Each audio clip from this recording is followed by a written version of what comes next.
अब आप देखिए, ये सारी बातें आपको नहीं बताई जाती हैं, अदालतें कार्रवाई नहीं करती हैं, क्यों? क्योंकि नरेंद्र मोदी भारतीय जनता पार्टी की सरकार ने, आरएसएस ने समझ लिया कि दो ही जगह है जहां से आम जनता को न्याय मिलता है और सही सूचना मिलती है। एक पत्रकारिता मीडिया है, दूसरा न्यायपालिका है। इन दो पे कब्जा कर लो, बाकी कब्जा आसान हो जाएगा, क्योंकि बाकी सब बिका हुआ है।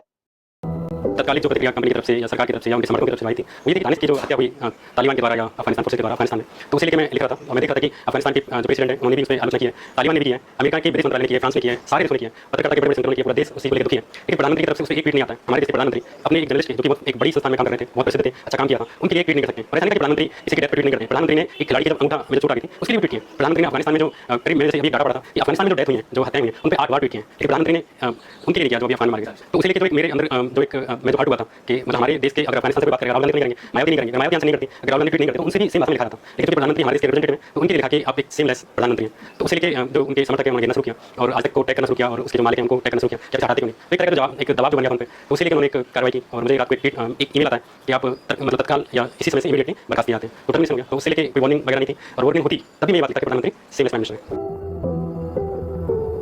नहीं, मुझे नहीं लगता कि ऐसी कोई चेतावनी मुझे दी गई और मुझे कोई एक व्हाट्सएप मैसेज नहीं है, पर्सनल मैसेज कहते हैं, कोई एक ईमेल नहीं मिला जिसमें से ये कहा गया हो कि आपने अमुक ट्वीट जो है गलत लिखा, आपने मत लिखा, कि वार्निंग देते, एक नहीं 10 देते, 10 नहीं 12 देते, कंपनी नहीं प्रधानमंत्री को वार्निंग देते, डिफेमेशन का केस लगाते या कोई पुलिस चौकी में एफआईआर होती, तभी मैं जो बात मैंने लिखी थी कि प्रधानमंत्री सेमलेस प्राइम मिनिस्टर हैं और हैं। और वो केवल करना नहीं है, दानिश एक छोटा सा इवेंट था कि दानिश की वजह से कुछ चीज़ मेरे से बाहर आई। मैं कोविड में देख रहा हूँ कि मतलब लाखों लोग मारे जा चुके हैं, उस टाइम पे 1.5 लाख 1 लाख केसेस आ रहे थे, उस टाइम पे प्रधानमंत्री बंगाल में आके कहते हैं ओ दीदी, तो उस आदमी के लिए अगर मैंने ये कहा कि आप बेसर हैं या आप स्पाइनलेस हैं या आप कवार्ड हैं, तो वो मुझे लगता है कि ये बड़ी संवैधानिक शब्द है और बड़ी संविधान में ये बात कह रहा हूँ।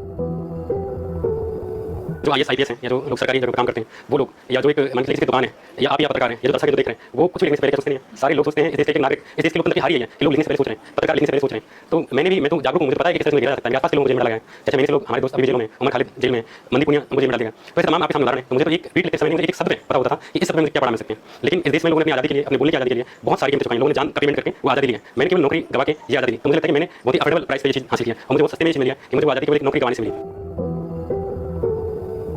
किसी को भी देश में बोलने की आज़ादी नहीं है और मैं ये कह रहा हूँ कि जो मुझे निकाला गया, मेरी कंपनी से कोई शिकायत नहीं है, मेरी अनुप्रिय से कोई शिकायत नहीं है, मुझे संपादक से कोई शिकायत नहीं है। मैं तो ये कह रहा हूँ कि जो सवालों को मैं उठा रहा हूँ वो सवाल दरअसल मैं उनसे उठा रहा हूँ कि मैं खुद अगर मैं निकला भी हूँ तो मैं कंपनी के सवाल उठा रहा हूँ कि हमारी कंपनियों को, हमारे देश के मीडिया ऑर्गेनाइजेशंस को बोलने की आज़ादी क्यों नहीं है, क्यों उन्हें अपने निकाले पड़ रहे हैं, निकाले जा रहे हैं। तो एक जर्नलिस्ट की तरह नहीं, मैं एक नागरिक के रूप में मेरा सवाल था और वो मुझे चुकाना था कि मुझे ये चीज़ बोलनी थी कि मेरे देश में नागरिकों के अधिकारों की क्या हालत होगी। जब कांग्रेस के 10 साल थे तब भी मैं उनसे तल्ख सवाल करता था, शायद इस सरकार से कहीं ज्यादा तल्ख सवाल।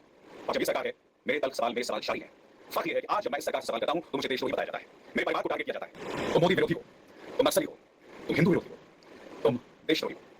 जी हाँ, जब प्रोपेगेंडा में कोई चीज काम नहीं आती तो मोदी सरकार से सवाल पूछने वाले पत्रकारों पर बीजेपी का सूचना तंत्र ये अचूक ब्रह्मास्त्र छोड़ देता है कि आप देश विरोधी हैं। और आपको लगता है कि मैं कुछ ट्वीट्स या बोले गए प्रोपेगेंडा तक सीमित है, गलत है। बाकायदा एक लिस्ट बनाई जाती है, ये लिस्ट सोशल मीडिया में सर्कुलेट की जाती है, व्हाट्सएप पर सर्कुलेट की जाती है, लोगों तक पहुंचाई जाती है और ये कहा जाता है ये तमाम लोग जो हैं ये लोग देशद्रोही हैं, ये लोग नक्सली हैं, ये लोग देश की तरक्की में अवरोधक हैं, बाधा डाल रहे हैं। और फिर होता क्या है उसमें?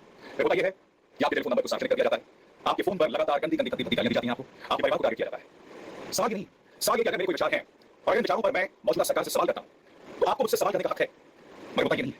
मुद्दा ये है कि पत्रकारों के नाम पर, अभिसार शर्मा के नाम पर, रवीश कुमार के नाम पर बाकायदा गलत खबरें फैलाई जाती हैं। मैं आपको बताता हूं किस तरह से, और फिर वो गलत खबरें फैलाकर उन्हें टारगेट किया जाता है। मैंने बोला हूं कि कासगंज हिंसा के दौरान किस तरह से एक न्यूज चैनल के चाटुकार एंकर ने, सत्ता के चाटुकार एंकर ने शूट करा था। कासगंज में मुसलमान तिरंगे का विरोध कर रहा था, जबकि ऐसा कुछ नहीं था।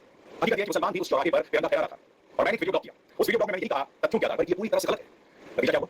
नतीजा ये हुआ कि उस चैनल को अपनी बोल सुधारनी पड़ी और एक जिम्मेदार रिपोर्टर को भेजना पड़ा और उसने हकीकत देश के सामने पेश की। मगर समानांतर स्तर पर क्या हो रहा था दोस्तों? समानांतर तौर पर ये हो रहा था कि मेरे बारे में झूठ फैलाया जा रहा था कि मैंने कासगंज में मारे गए हिंदू लड़के चंदन की मौत पर जश्न मनाया है। ये झूठ मेरे बारे में फैलाया गया और नतीजा ये हुआ दोस्तों कि करीब 60 घंटों तक, 48 से 60 घंटों तक मेरा फोन लगातार बजता रहा। मुझे गालियां दी जाती रही, कोई सुनने को राजी नहीं था कि मेरा पक्ष क्या है, मैंने क्या बोला। लगातार मेरा फोन बजता रहा। आज पहली बार मैं आपके सामने मुझे जान से मारने की जो धमकी दी गई वो टेलीफोन कॉल जो मैंने रिकॉर्ड किया था वो पेश करने जा रहा हूं। पहले आप ये सुनिए और फिर इस फोन कॉल के माध्यम से मैं आपको समझाऊंगा कि आज मौजूदा सत्ता से सवाल करने वाले पत्रकारों की क्या दुविधा है, क्या मुश्किलें हैं। पहले तो आप ये सुनिए। कौन बोल रहे हैं? क्या हाल है? कौन बोल रहे हैं? कौन बोल रहे हैं? जम्मू से बोल रहे हैं। कहाँ से? नंबर से लो, 8 नंबर है। अरे क्या है? कौन भाई?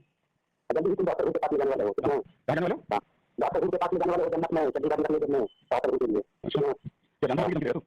हां, भाजपा का कुछ लगा सकते हो क्या? हां, भाजपा में तो तुम मुसलमान का देते हो, डॉक्टर के पास में जल्दी जाओगे तुम। जानने वाले नहीं हो तो सुन तू मुझे जानने वाले नहीं है, मैं हाईलाइट करता हूं, ठीक है?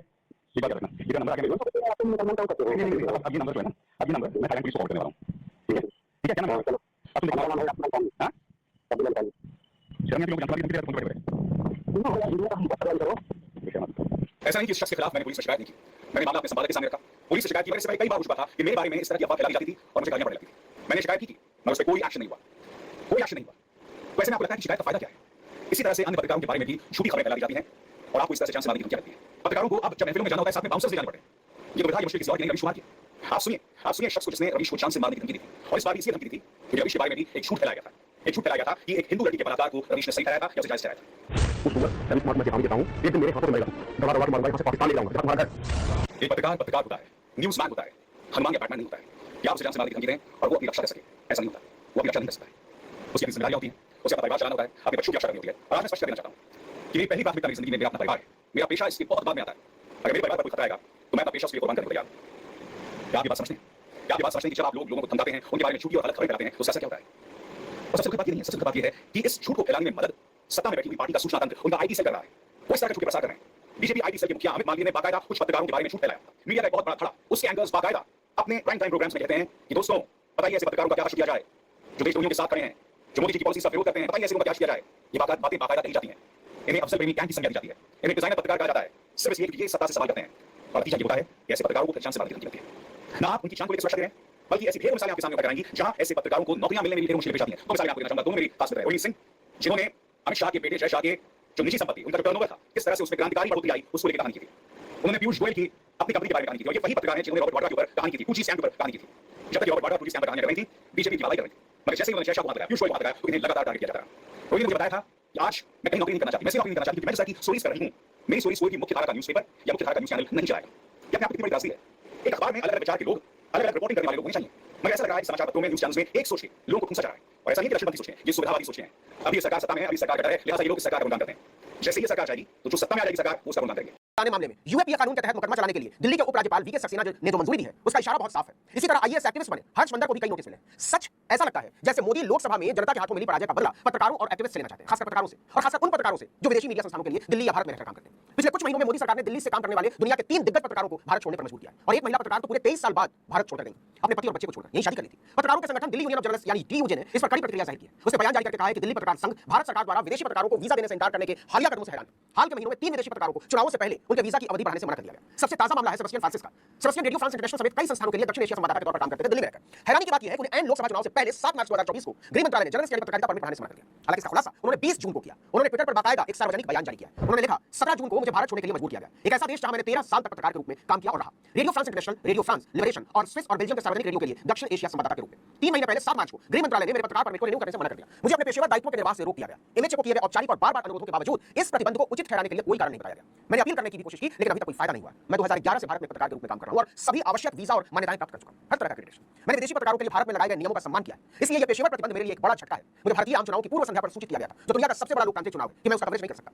यह मुझे एक समझ से परे सेंसरशिप लगा। भारत सरकार के इस फैसले से मेरे परिवार पर भी बहुत बुरा असर पड़ा है। मेरी शादी एक भारतीय महिला से हुई है और मुझे ओवरसीज सिटीजन ऑफ इंडिया का दर्जा प्राप्त है, इसलिए मैं भारत से बहुत जुड़ा हुआ हूं। ये मेरी दूसरी मातृभूमि बन गई है। लेकिन मेरे परिवार को बिना किसी कारण के भारत से बाहर निकाल दिया गया है। रातों रात हमें उजाड़ दिया गया है। भारत में काम करने वाले विदेशी पत्रकारों पर बढ़ते प्रतिबंध चिंता पैदा करने वाले हैं। वैनेसा डोगनेक के बाद मैं 4 महीनों में इन परिस्थितियों में भारत छोड़ने वाला दूसरा फ्रांसीसी पत्रकार हूं। कम से कम 5 ओसीआई विदेशी संवाददाताओं पर 2 साल से भी कम समय में पत्रकार के रूप में काम करने से रोक दिया गया, उन्हें प्रतिबंधित कर दिया गया। जिस फ्रांसीसी पत्रकार वैनेसा डोगनेक का जिक्र सेबेस्टियन फ्रांसिस ने किया है, उस पर दिल्ली यूनियन ऑफ जर्नलिस्ट ने भी आपत्ति जताई है। उसने अपने बयान में लिखा कि वैनेसा डोगनेक को भी वीजा एक्सटेंशन देने से मना कर दिया गया था। विदेशी पंजीकरण कार्यालय ने उन्हें एक नोटिस भेजा था, जिसमें आरोप लगाया गया था कि उनके काम ने भारत के बारे में पक्षपाती नकारात्मक धारणा पैदा की है, इसलिए हम आपका जर्नलिस्ट वर्क परमिट रद्द कर रहे हैं। अब देखिए कि सेबेस्टियन फ्रांसिस ने भारतीय महिला से शादी की और वैनेसा डोगनेक ने भारतीय पुरुष से, मतलब भारत डेनेसा की ससुराल है। डेनेसा के पास भी सेबेस्टियन की तरह ओसीआई कार्ड है। उनका एक बेटा यही पैदा हुआ है, वो भारतीय है, लेकिन मोदी सरकार ने मां को अपने बच्चे और पति से दूर कर दिया है। आप ये जानकर हैरान हो सकते हैं कि 23 साल से भारत ही डेनेसा का घर था, लेकिन 16 फरवरी 2024 को उन्हें भारत छोड़ना पड़ा। इसी तरह ऑस्ट्रेलिया ब्रॉडकास्टिंग कॉर्पोरेशन यानी एबीसी की संवाददाता अवनी डायस को पहले तो चुनाव को कवर करने की अनुमति नहीं दी गई और इसके बाद उन्हें भारत छोड़ने के लिए मजबूर होना पड़ा। कनाडा में एक सिख अलगाववादी की हत्या पर उनकी स्टोरी को सरकार ने प्रतिबंधित कर दिया था। यूट्यूब और फेसबुक को इसे चलाने से रोक दिया गया। ऑस्ट्रेलियाई सरकार ने इस पर तीखी प्रतिक्रिया दी थी और सीधा हस्तक्षेप किया था। इसके बावजूद उन्हें केवल 2 महीने का वीजा एक्सटेंशन दिया गया और आखिर में उन्हें भारत छोड़ना ही पड़ा।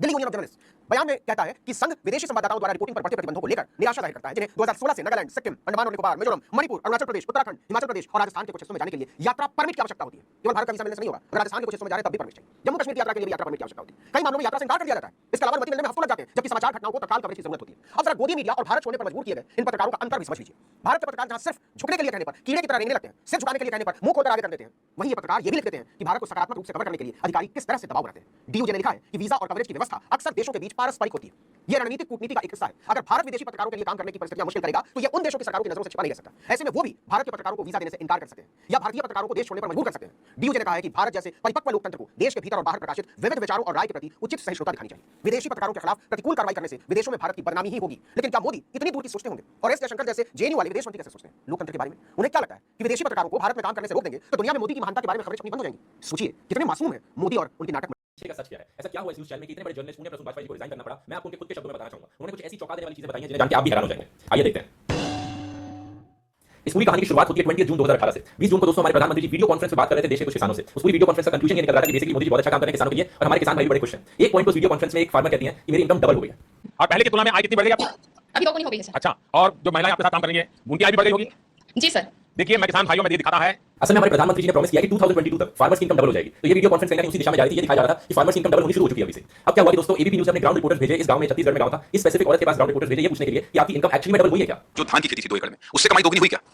नहीं। इन औरत का नाम था चंद्रमणि और इन्होंने कहा कि नहीं मेरी आय डबल नहीं हुई है। इसके बाद गांव के सरपंच से पूछा गया सच क्या था। गांव के सरपंच ने कहा कि दिल्ली से टीम आई थी इनके गांव में और उस टीम ने किसानों को सेलेक्ट किया और कहा कि तुम जब मोदी से वीडियो कॉन्फ्रेंस में बात करोगे तो तुम्हें ये चीजें कहनी होंगी। सिर्फ के जो दिल्ली से टीम है तो उसको बताया गया था कि स्टेप आपको बताना है, उस स्टेप को महिला बताइए। लेकिन सच्चाई में जो महिला जो चंद्रमणि कौशिक जी ने जो कृषि में डबल जो फायदा बताया है वो देखने में नजर नहीं आ रहा है। और जाहिर सी बात है दोस्तों सरकार इसके बाद बुरी तरह से बौखला गई। इतना बड़ा झूठ उनका एक्सपोज हो रहा था मेन स्ट्रीम मीडिया में इतने बड़े न्यूज़ चैनल पे और वो भी प्राइम टाइम पर। बीजेपी मिनिस्टर्स ट्वीट करने लगे इस न्यूज़ चैनल के अगेंस्ट और कहने लगे ये कैसे कर सकते हो तुम हमारे प्रधानमंत्री जी को सपोर्ट नहीं करते उनके इनिशिएटिव में, तुम फार्मर्स के अगेंस्ट हो, ये हो वो हो। एक बहुत इंटरेस्टिंग ट्वीट आया था आईएनबी मिनिस्टर राजवर्धन राठौड़ की तरफ से। ये कहते हैं कि कुछ न्यूज़ चैनल्स का एजेंडा होता है पीएम मोदी को डिफेम करना और सब कुछ और इस केस में इन्होंने लिंक पोस्ट किया नीचे mynation.com वेबसाइट का। ऐसी वेबसाइट जिसका नाम मैंने आज तक नहीं सुना है लेकिन इस वेबसाइट में एक आर्टिकल था और चंद्रमणि का एक वीडियो था। मैंने सीताफल का पल्प निकालते हैं उससे दोगुनी आय बताई थी। ये जो वो लोग कृषि को लेकर वो लोग दोगुनी बोल रहे हैं लेकिन हमने कहा कि हम सीताफल से हमारी दोगुनी आय थी। हम लोग सीताफल के बारे में काम करते हैं और मैंने डायरेक्ट मंत्री जी से वही कहा कि पहले हम लोग 50 रुपए में जो देते थे अभी उसको हमको प्रशिक्षण मिला तो हम पल्प निकालते हैं उसी से हमें अभी दोगुनी आय दी। हमने पल्प के बारे में ही उनसे दोगुनी आय के बारे में बात की ना कि खेती। इन्होंने कहा कि धान की खेती से मेरी इनकम डबल नहीं हुई बल्कि सीताफल की वजह से मेरी इनकम डबल हुई है और यही चीज मिनिस्टर्स ने और बीजेपी वर्कर्स ने ऑनलाइन बार बार दोहराई। इसके बाद पुण्य प्रसून बाजपेयी ने अपने ग्राउंड रिपोर्टर्स को एक बार फिर से उस गांव में भेजा सच जानने के लिए और इस बार खाली चंद्रमणि से नहीं बल्कि उन्होंने और महिलाओं से भी बात करी जो उनके ग्रुप में और महिलाएं हैं। उनसे पूछा गया कि आपकी इनकम एक्चुअली में डबल हुई है कि नहीं हुई। फिर इस साल सभी पैसे को जोड़कर एक ये तो हमारा मुनाफा भी नहीं मिला सर।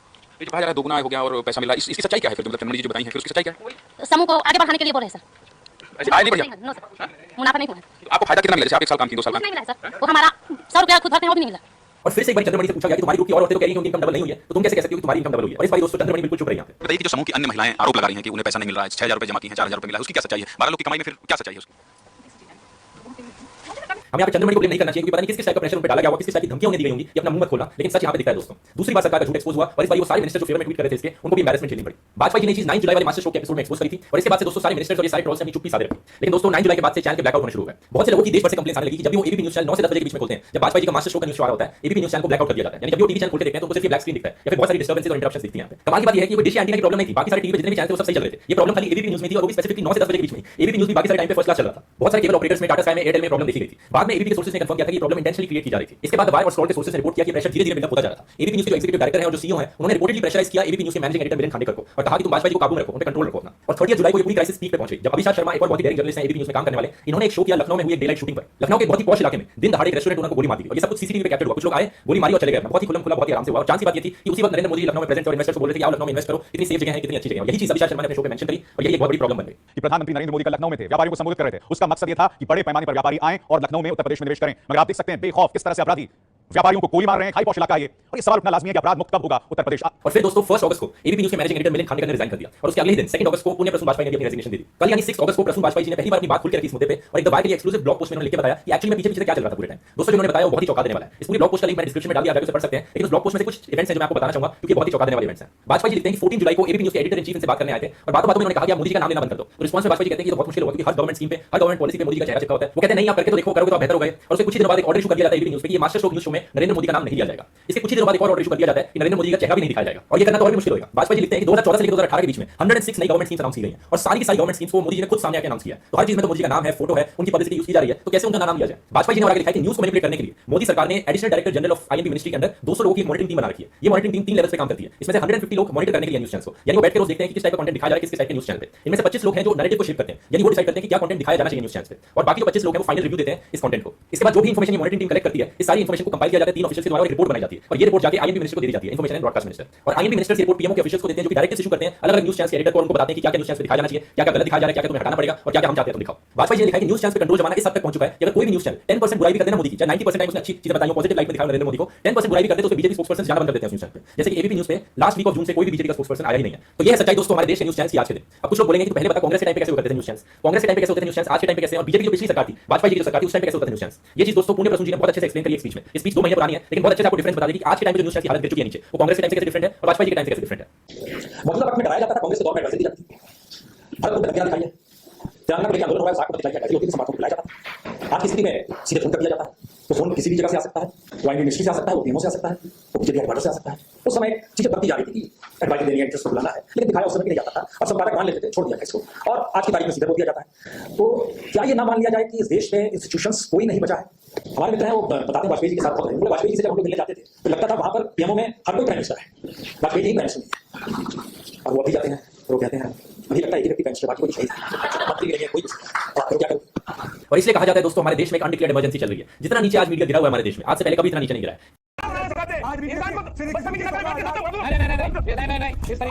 आपको पता है ये टीवी पर हिंदू मुस्लिम क्यों करवाया जाता है? देखो मैं समझाता हूँ। ओक्सफैम की रिपोर्ट के अनुसार भारतीय मीडिया हाउसेस की लीडरशिप पोजीशन पर 90% सवर्ण है। वहीं डिबेट करवाने वाले हर 4 एंकरों में से 3 एंकर सवर्ण है। तो सवर्ण एंकरों को हिंदू मुस्लिम करवाने से क्या मतलब? देखो 2014, 2019 और 2024 के लोकसभा चुनाव में सवर्णों ने क्रमशः 47%, 53% और 53% वोट बीजेपी को दिए। और बीजेपी को वोट देने से सवर्णों का क्या फायदा? वेल भाजपा ने ईडब्ल्यूएस और लेटरल एंट्री जैसी नीतियां सवर्णों के फेवर में बनाई। अब बीजेपी को किससे फायदा होता है? देखो 1984 के लोकसभा चुनाव में बीजेपी के पास मात्र 2 सीट्स थी। फिर जब बाबरी मस्जिद का मसला छेड़कर हिंदू मुस्लिम किया गया तो बीजेपी को 1990 के चुनाव में सीधी 86 सीट्स और उसके बाद रथ यात्रा निकाली गई तो उसके प्रभाव से 1991 के चुनाव में बीजेपी को 120 सीट्स आना ये दिखाता है कि बीजेपी को हिंदू मुस्लिम से फायदा होता है। तो क्या समझे? एक ही सवर्ण हिंदू मुस्लिम करवाकर बीजेपी को फायदा पहुंचाते हैं और बीजेपी जीतकर सवर्णों को। ये मान लीजिए कि हिंदू मुस्लिम करवाकर बीजेपी और सवर्ण एक दूसरे की चाट दे रहे हैं। जी न्यूज, आज तक, इंडिया टीवी, न्यूज 18 इंडिया, आपने देखा होगा टीआरपी में हमेशा टॉपर ही दिखेंगे आपको। इन पे एक प्राइम टाइम डिबेट होती है हर शाम को जिसमें एक मुद्दा उठाकर डिबेट करते हैं। एक एनालिसिस दिखाना चाहूंगा मैं आपको इनकी डिबेट्स की। जी न्यूज में जो डिबेट्स होती हैं उसे ताल ठोक के कहते हैं। पिछली 50 डिबेट्स में जी न्यूज पर 12 डिबेट्स में इन्होंने पाकिस्तान को अटैक किया, 19 डिबेट्स में ऑपोजिशन को क्रिटिसाइज किया, 13 डिबेट्स में मोदी की तारीफ करी, 4 में राम मंदिर का मुद्दा उठाया, एक में पीएमसी बैंक स्कैम का मुद्दा उठाया और एक में बिहार फ्लड की बात करी। तो एनालिसिस देखिए आपको दिखेगा यहाँ पर कि 50 डिबेट्स में से सिर्फ 2 में इन्होंने काम की बात करी है, जो एक्चुअली इश्यूज हैं जिससे जनता को फर्क पड़ता है, उन मुद्दों को यहाँ पर उठाया।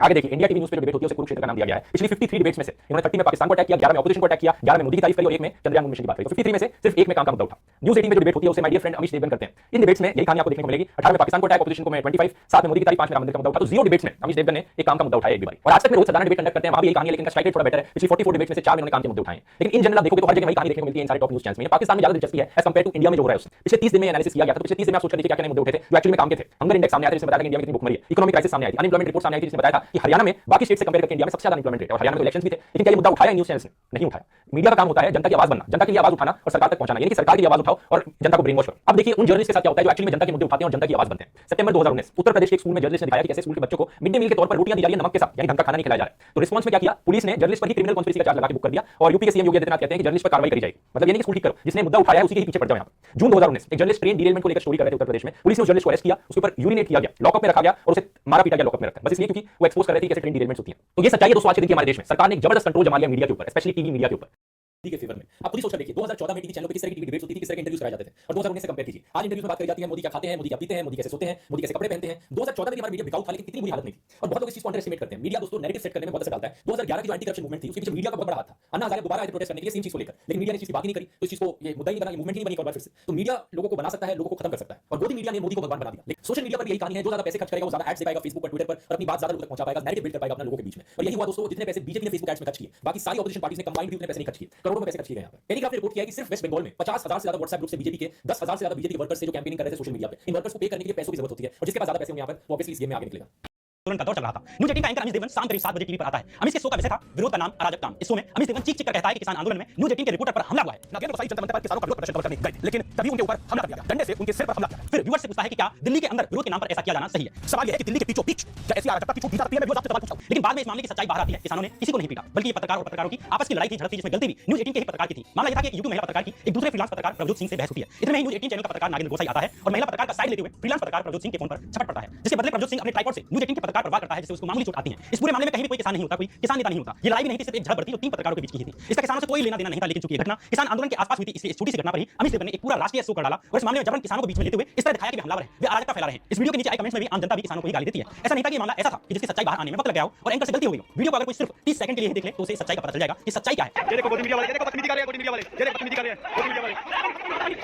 लेकिन अमीश ने जानबूझकर इस वीडियो का इस्तेमाल उन किसानों के विरोध में किया जो बेचारे महीनों से भूखे प्यासे आंदोलन कर रहे थे। अमीश सिब्बल ऐसा अकेला पत्रकार नहीं है। इस वक्त लगभग सभी टीवी चैनलों पर अमीश जैसे ऐसे कई लोग बैठाए गए हैं जो सरकार को जनता के सवालों से बचाने के लिए, सरकार पर आने वाले प्रेशर को कम करने के लिए एक सील का काम करते हैं, एक ढाल का काम करते हैं। यानी जनता कोई सवाल उठाती है, छात्र कोई मुद्दा उठाते हैं, बेरोजगार कोई मुद्दा उठाते हैं या शिक्षक कोई मुद्दा उठाते हैं, सरकार पर दबाव बनता है। लेकिन इतने में ही अमीश सिब्बल जैसे पत्रकार आते हैं और उन पीड़ितों के खिलाफ ऐसी कोई स्टोरी लेकर आते हैं जिससे उनके प्रति जनता की सहानुभूति खत्म हो जाए, उनका जनता समर्थन करना बंद कर दे और अंततः सरकार से प्रेशर कम होता है और नेता जवाबदेहिता से बच जाए। जैसे अगर शाहीन बाग में मुस्लिम महिलाएं आंदोलन करें तो ये एंकर ये साबित करने की कोशिश करें कि ये तो पैसों से बिठाई गई हैं, इनको तो फ्री में बिरयानी मिलती है। अगर किसान आंदोलन करें तो एंकर ये पूछेंगे कि इन किसानों के पानी की बोतल का पैसा कहां से आ रहा है, इनके झंडे का पैसा कहां से आ रहा है। अगर छात्र आंदोलन करें तो ये एंकर कहेंगे कि अरे असली छात्र तो घर पर पढ़ाई कर रहे हैं। एंकरों के इन कुतर्कों से भोली भाली जनता में भी कुतर्कों का जन्म होता है और वो अपनी ही पीड़ित लोगों के साथ नहीं आती हैं, उनका साथ छोड़ देती हैं और सरकार पर आने वाला दबाव इस तरह कम हो जाता है। अमित सिब्बल जैसे बहुत से एंकर इन मुख्य टीवी चैनलों पर इसलिए बिठाए गए हैं ताकि सरकार को बचाते रहें और विपक्ष और जनता से सवाल पूछें, बजाय कि सरकार से सवाल पूछने के। इसकी पत्रकारिता ये करते हैं। उसे लगता है कि देश के प्रमुख टीवी चैनलों पर इन एंकरों का बिठाया जाना ही मीडिया पर सबसे बड़ा हमला है। इन लोगों का टीवी चैनलों पर फेस होना ही बताता है कि भारत में मीडिया वेंटिलेटर पर ही नहीं पहुंच चुका है बल्कि कब्रिस्तान में पहुंच चुकी है। ये एंकर न केवल मीडिया पर हमला करते हैं बल्कि उसका कत्ल भी करते हैं और उसकी कब्र पर खड़े होकर सेल्फी खिंचाते हैं और कैप्शन में लिखते हैं कि मीडिया खतरे में है। सभी भाई की पत्रकारिता ही देख लें, ये पत्रकारिता के नाम पर कर क्या रहे हैं। मोटा-मोटी सादा शब्दों में जो एक समझ है वो ये है कि मीडिया का काम होता है कि नौकरियों के सवाल पर सरकार से पूछे कि आपने इतनी नौकरियों का वायदा किया था, कितनी नौकरियां दी, आप उद्योग स्थापित क्यों नहीं कर रहे, सरकारी वैकेंसी जो खाली पड़ी हैं उन्हें भरते क्यों नहीं, सरकारी परीक्षाओं के पेपर टाइम पर पूरे क्यों नहीं हो रहे। लेकिन सुधीर जी उल्टा सरयू नदी बहाते हैं और सरकार की जगह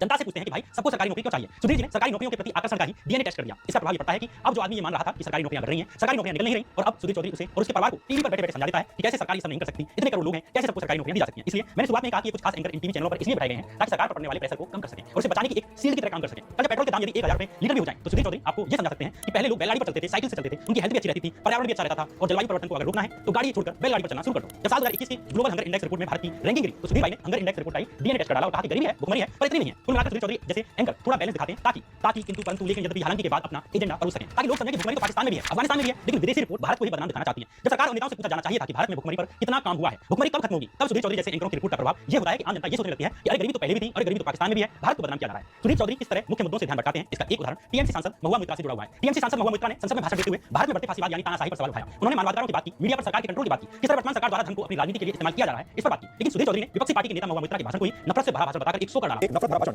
25 जून को तृणमूल कांग्रेस की सांसद महुआ मोइत्रा ने दिया था और कहा कि एक चोरी किया हुआ भाषण है जिसे आज हम डीएनए में पोल खोलेंगे। सुधीर चौधरी ने कहा कि महुआ मोइत्रा ने ये भाषण ट्रंप के ऊपर लिखे गए एक लेख से चुराया है जिसमें ट्रंप की जगह महुआ मोइत्रा ने मोदी लिख दिया और संसद में पढ़ दिया। लेकिन कमाल की बात यह है कि महुआ मोइत्रा अपने भाषण में खुद बताती हैं, खुद क्रेडिट देती हैं कि उन्होंने अपने भाषण के ये 7 बिंदु यूएन के एक संग्रहालय में लगे एक पोस्टर से लिए हैं जिसका जिक्र मार्टिन लॉन्गमैन ने अमेरिकी वेबसाइट वॉशिंगटन मंथली में लिखे अपने एक लेख में किया था। मतलब ये जो शब्द थे वे एक पोस्टर के थे जिसका जिक्र मार्टिन लॉन्गमैन ने अपने लेख में किया और यही बात महुआ मोइत्रा ने भी संसद में कही कि फांसीवाद के बारे में ये शब्द उन्होंने यूएन में लगे एक पोस्टर से लिए हैं। लेकिन सुधीर चौधरी ने ये बात छुपा ली कि महुआ मोइत्रा ने बाकायदा बताया है कि ये शब्द उन्होंने कहां से लिए हैं। महुआ मोइत्रा का ये भाषण उस वक्त सोशल मीडिया पर बड़ा चर्चित हो रहा था, लेकिन इस मुद्दे के बीच में ही सुधीर चौधरी कूद पड़ते हैं। ये है और ये असल में आर्टिकल जो है ये है मार्टिन लॉन्गमैन का जो उन्होंने लिखा है। असल में मार्टिन लॉन्गमैन को इन मुकदमा पर मुकदमा करना चाहिए क्योंकि उन्होंने एक आर्टिकल चुरा लिया। सुधीर चौधरी ने अपने शो में ये झूठ फैलाया कि महुआ मोइत्रा का भाषण उन्होंने चुराया है। पूरा मुद्दा महुआ मोइत्रा के भाषण में उठाए गए जनता के मुद्दों से उठकर इस बात पर चला जाता है कि ये भाषण किसका है, ये असली है नकली है, क्या महुआ मोइत्रा ने ये चुरा कर बोला है। जबकि बात इस पर होनी चाहिए थी कि क्या वाकई में भारत में फ्रीडम ऑफ स्पीच धीरे-धीरे सुरक्षित होती जा रही है। क्या आपको अब डर लगने लगा है कि अगर आपने सरकार के खिलाफ कुछ बोला तो आपकी नौकरी जा सकती है, आपके खिलाफ एफआईआर हो सकती है या आप अपने ही आपसे लड़ सकते हैं। इस पर बात करने के बजाय सुधीर चौधरी ने पूरा मामला डाइवर्ट करके इस पर ला दिया कि महुआ मोइत्रा का जो भाषण चर्चित हो रहा है वो ओरिजिनल है कि किसी और के शब्द हैं। मतलब यहाँ भी अगर महुआ मोइत्रा के द्वारा उठाए जनहित के मुद्दों से सरकार पर अगर कोई दबाव बनता तो वहां पर भी सुधीर भाई ने एक सेफ्टी वॉल्व की तरह यानी एक सेफ्टी ढाल की तरह काम किया, यानी सरकार पर पड़ने वाला प्रेशर बचा लिया। जबकि मीडिया के बारे में कहा जाता है कि जब सरकार के हाथ में सब कुछ हो, पूरा राजस्व हो, सेना हो, पुलिस हो, सरकारी एजेंसियां हो, मंत्रालय हो, रेलवे जहाज हो, तब उसके सामने खड़े विपक्ष के साथ-साथ मीडिया भी सरकार से सवाल पूछेगा, विपक्ष की आवाज को अपने यहाँ जगह देगा ताकि इतनी ताकतवर सरकार के आगे बैलेंस बन सके, अन्यथा सरकार बेरुख हो जाएगी और वो जनता की नहीं सुनेगी। नेता राजा की तरह बात करेगा। इसलिए सरकार पर अंकुश लगाने के लिए अपोजिशन और मीडिया दोनों ही सरकार से सवाल पूछने वाले होने चाहिए। इसलिए ये भी कहा जाता है कि मीडिया सरकार की स्थायी विपक्ष होती है, विपक्ष ही है, मीडिया एक विपक्ष ही होना चाहिए। एक अच्छा पत्रकार विपक्ष में रहकर ही अपना काम करता है, चाहे सरकार में कोई भी पार्टी हो, यानी पत्रकार सरकार का स्थायी विपक्ष है। लेकिन सवाल यह है कि भारत की टीवी मीडिया अपना रोल निभा रही है कि नहीं। क्या भारत की टीवी मीडिया के एंकर ऐसे सवाल पूछ रहे हैं जिससे उन्हें सरकार का विपक्ष कहा जा सके। एक बार फिर उन पत्रकारों के चेहरे और नाम देखिए जिनका नाम विपक्षी गठबंधन ने अपनी बहिष्कार लिस्ट में डाला। अमित सिब्बल, सुधीर चौधरी, अमन चोपड़ा, चित्रा त्रिपाठी, अर्नब गोस्वामी, अशोक श्रीवास्तव, नमिता कुमार, रुबिका लियाकत, शशांक सिन्हा। क्या आप ये मानते हैं कि पिछले सालों में इन्होंने किसी भी एक हफ्ते में लगातार ऐसे शो किए जिसमें सरकार से सवाल पूछे गए हों, बेरोजगारी, हेल्थ, एजुकेशन पर इन्होंने सवाल पूछे हों? क्या आप मानते हैं कि ये पत्रकार अपने विपक्ष होने का जिम्मा ईमानदारी से निभा रहे हैं? भारत का टीवी मीडिया सरकार का विपक्ष छोड़िए उसका साझेदार नजर आता है। वह सरकार का साझेदार ही नहीं है बल्कि विपक्ष विरोधी भी है। वो ये चाहता है कि देश में विपक्ष बचे ही नहीं। पूरी दुनिया में मीडिया और सरकार का इतना सौहार्दपूर्ण और प्रेमपूर्ण रिश्ता शायद किसी देश में होता हो जितना भारत में है। मीडिया और सरकार राजनीति के बाबू सुना हो चुके हैं। सरकार को चोट लगती है तो मीडिया को आह लगती है। कोई सरकार से कुछ प्रश्न कर दे तो मीडिया के एंकर कभी फिल्म के शाहिद कपूर की तरह सरकार को बचाने के लिए बुलेट गाड़ी पर निकल पड़ते हैं जैसे किसी ने उनकी प्रेम का हाथ लगा जाओ। स्टीफन कहते हैं कि मीडिया को सरकार का स्थायी विपक्ष होना चाहिए, लेकिन यहाँ तो मीडिया सरकार की स्थायी लैला बन चुकी है। लोकतंत्र में अगर विरोध नहीं होता है, आलोचना नहीं होती है तो फिर वो लोकतंत्र कैसे हो सकता है जी? और मैं मानता हूं, और ये मेरा कन्विक्शन है, ये सिर्फ शब्द नहीं है, मैं मानता हूं डेमोक्रेसी की अगर उत्तम से उत्तम कोई ब्यूटी है तो वो क्रिटिसिज्म है। मैं मानता हूं मोदी सरकार की भरपूर आलोचना होनी चाहिए, हर प्रकार से आलोचना होनी चाहिए। क्रिटिसिज्म से ही तब करके डेमोक्रेसी पनपती है और सरकारों को भी और शासन में बैठे हुए लोगों को भी वो सतर्क रखती है। और इसलिए अगर कोई आलोचना करता है इसको मैं मेरा सौभाग्य मानता हूं।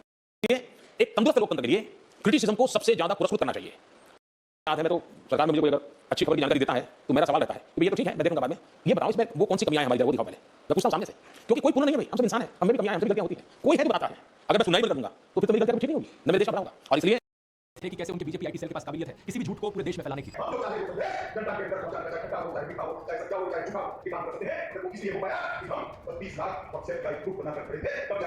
चार डिपार्टमेंट्स हैं और ये चारों डिपार्टमेंट्स हिंदुओं को अपना निशाना बनाते हैं। आप पूछोगे ऐसा क्यों? इसके पीछे बड़ा सीधा कारण है। किसी भी तानाशाह को अगर देश को डिक्टेटरशिप बनाना है तो उसे देश की मेजॉरिटी कम्युनिटी पर अपना कंट्रोल जमाना होगा। जो भी देश में मेजॉरिटी कम्युनिटी के लोग हैं उन्हें ब्रेन वॉश करना होगा। जर्मन डिक्टेटर हिटलर का एग्जांपल लो तो उसने एथनिक जर्मन आर्यंस को अपना निशाना बनाया था। उस वक्त वहां की मेजॉरिटी कम्युनिटी इन्हें ब्रेन वॉश करने के लिए एक झूठा डर का माहौल बनाया ज्यूज को लेकर। ये कहा कि देखो ज्यूज से देश को कितना बड़ा खतरा है और भड़काया इन्हें। पाकिस्तानी डिक्टेटर का एग्जांपल लेकर देख लो, जिया उल हक। पाकिस्तान में मेजॉरिटी कम्युनिटी सुन्नी मुस्लिम्स की है तो उन्हें निशाना बनाया गया और नफरत फैलाई गई हिंदू, क्रिश्चियंस, शिया मुस्लिम्स और अहमदिया मुस्लिम्स के खिलाफ। मेजॉरिटी कम्युनिटी को धर्म के नाम पर भड़काकर उनका ब्रेन वॉश करना है। बीजेपी के जो आइडियोलॉजिकल रोल मॉडल्स हैं वो सावरकर और गोलवलकर जैसे लोग रहे हैं। मैंने पिछले वीडियो में आपको बताया था कि कैसे ये दोनों ही हिटलर के सेल्फ डिक्लेयर्ड फैनबॉयज थे। इनकी राय में हिंदू, सिख, बुद्धिस्ट और जैन तो सब हिंदू थे और मुस्लिम्स और क्रिश्चियंस एक्सक्लूडेड थे। सावरकर और गोलवलकर जैसे लोगों का एक और भी एजेंडा था। उन्हें मनुस्मृति बुक बड़ी पसंद आती थी जो बहुत ही कास्टिस्ट चीजों से भरी हुई है। देश के संविधान को बनाने वाले डॉक्टर बी आर अम्बेडकर ने इस किताब को जलाया था। तो व्हाट्सएप का माफिया यहाँ पर हिंदुओं को टारगेट करता है, प्रेफरेबली अपर कास्ट हिंदू लोग। ब्रेन वॉश करने के यहाँ चार डिपार्टमेंट्स क्या है इन्हें एक एक करके समझते हैं। पहला डिपार्टमेंट है रेशियल या रिलीजियस प्राइड। एक आम आदमी को बहकाने के लिए शुरुआत से नफरत को मैसेजेस काम नहीं करेंगे। शुरू के मैसेजेस प्राइड पर फोकस करेंगे ताकि आप इनके जाल में फंसो। आपको एहसास दिलाया जाएगा कि आपको अपनी नस्ल पर गर्व होना चाहिए। ये देखो हम हिंदू कितने महान लोग थे, हम सब कुछ जानते थे, हमारा इतिहास दुनिया का सबसे महान इतिहास है और हमारा कल्चर दुनिया का सबसे बेस्ट कल्चर है। डिपार्टमेंट नंबर 2 विक्टिमाइजेशन और सेल्फ पिटी। एक बार आपको गर्व और अहंकार के इमोशन से नहला दिया गया तो उसके बाद आपको विक्टिम बनाया जाता है। ऐसे मैसेजेस आपके पास आते हैं जो बताते हैं कि कैसे सदियों से हम हिंदुओं पर अत्याचार हो रहा है। ये देखो हम कितने बड़े विक्टिम हैं, हजारों सालों से इन लोगों ने हमें कभी उठने नहीं दिया ऊपर। एक बार आप इस पर विश्वास करने लग गए तो अगला हमला आप पर होता है डिपार्टमेंट नंबर 3 का, यू आर इन डेंजर।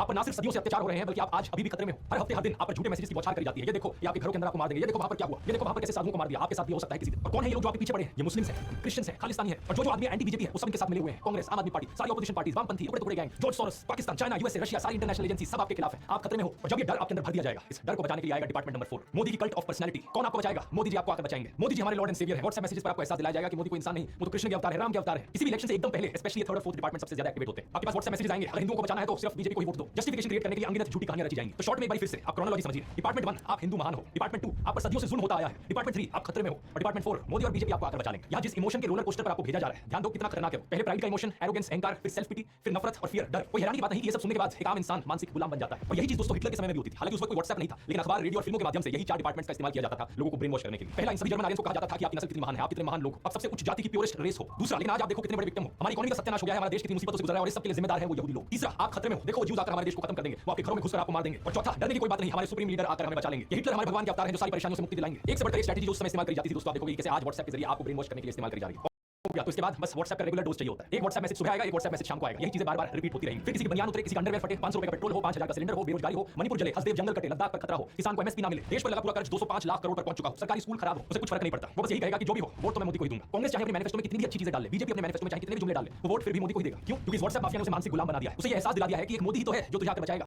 है या सेक्युलर है। पीएम मोदी इस्लाम और प्रॉफिट मोहम्मद की तारीफ में बोले हैं, कहा है कि अल्लाह के 99 नाम में से कोई भी हिंसा के लिए नहीं है, इस्लाम का संदेश है शांति, ऐसा इनका कहना था। आप यहाँ पैटर्न ढूंढने की कोशिश करो दोस्तों, क्योंकि बात यहाँ सिर्फ हिंदू और मुसलमान की नहीं है। जहाँ सिखिज्म से फायदा हो वहाँ ये पगड़ी बांधकर गुरुद्वारे में दाल बनाते हुए और लंगर सर्व करते हुए दिखते हैं मोदी। नरेंद्र मोदी ने एक बार कहा था भगवान बुद्ध के साथ इनका सुखद संबंध है। भगवान बुद्ध के साथ मेरा एक और संबंध भी है जिसमें अद्भुत संयोग भी है और जो बहुत सुखद भी है। और एक बार इन्होंने कहा बोरा मुसलमानों के साथ इनका पुराना रिश्ता है। साथियों, बोहरा समाज के साथ मेरा भी रिश्ता बहुत पुराना है। इतना ही नहीं, ईसाइयों के साथ भी इनका बहुत पुराना और आत्मीय नाता है। क्रिश्चियन कम्युनिटी के साथ तो मेरा संबंध नया नहीं है, बहुत पुराना और आत्मीय नाता रहा है। एक बार इन्होंने कहा कि जीवन का एक महत्वपूर्ण कालखंड इन्होंने आदिवासियों के बीच बिताया है। जीवन का एक महत्वपूर्ण कालखंड मैंने आदिवासियों के बीच में बिताया है। तो एक बार कहा बलिया के साथ भावुक रिश्ता है। बलिया से मेरा एक भावुक रिश्ता। पंजाब के साथ भी इनका विशेष नाता रहा है और चीन के साथ भी इनका विशेष नाता रहा है। पंजाब के साथ मेरा विशेष नाता रहा है। चीन के साथ मेरा निजी रूप से भी एक विशेष नाता है। समझ रहे हो ना दोस्तों, वोट पाने के लिए जहां जो बोलना पड़े वो बोला जाता है। हर एक राज्य में एक इमोशनल कनेक्ट बनाने के लिए वहां के लोगों के साथ एक नाता निकल कर आ जाता है।